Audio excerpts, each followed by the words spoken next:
comment ça se présente. Donc voilà, les modèles numériques des terrains. Donc c'est avec ces fichiers qu'on peut arriver à réaliser la carte des pentes, ainsi de suite.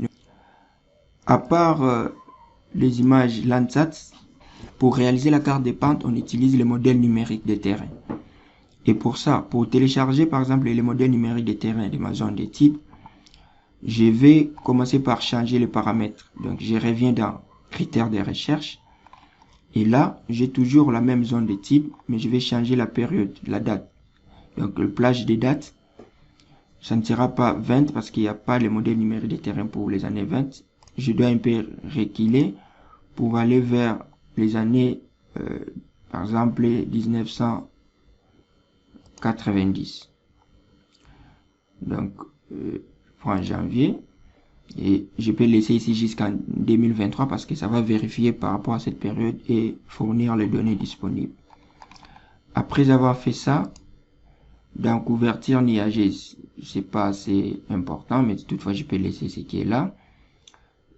Après, je viens sur ensemble de données parce que ce n'est plus le satellite Landsat que nous allons utiliser. Comme cette fois-ci, on va télécharger les modèles numériques des terrains, je vais aller sur élévation numérique. Peut-être si votre interface est en anglais, ça sera Digital Elevation. Donc, après avoir fait ça, je viens en bas sur SR thème. Et là, j'ai plusieurs versions, plusieurs types. Je peux prendre ce qui n'a pas de vide ou ce qui a des vides. Parce que ce qui a des vides, toutefois, dans les logiciels SIG, vous pouvez aussi traiter pour combler les vides. Le vide, ça veut dire, vous pouvez avoir sur l'image satellite, le modèle numérique des terrains, vous pouvez avoir d'autres pixels qui n'ont pas de données.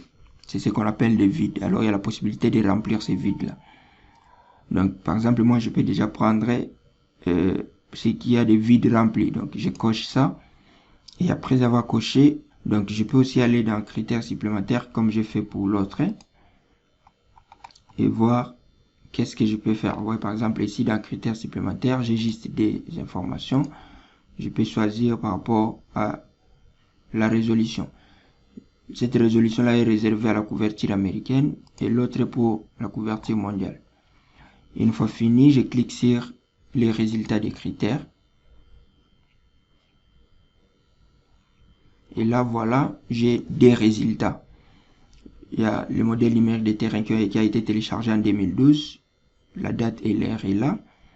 Et je peux aussi le visualiser comme j'ai fait pour les images Landsat.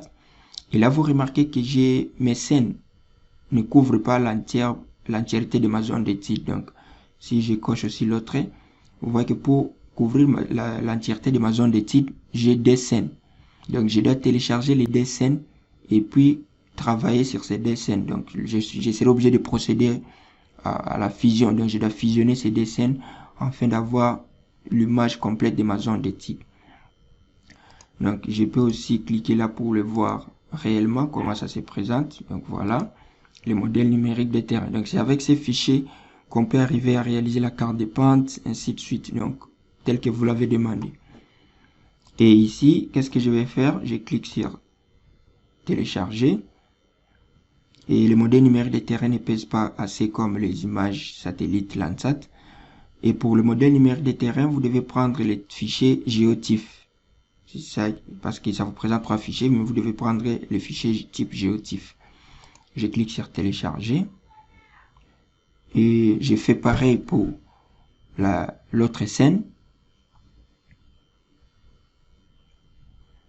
Donc je ferme cette fenêtre et je viens sur l'autre scène. Je clique aussi sur télécharger. Et après, je clique là. Donc là, je vais procéder aussi au téléchargement de ces deux fichiers.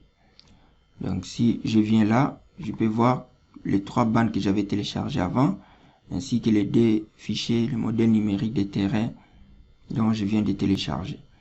Dans la prochaine vidéo, nous allons voir maintenant comment télécharger les données, par exemple les images Sentinel, parce que les images Sentinel, ce n'est pas sur Air Explorer, mais sur une autre plateforme.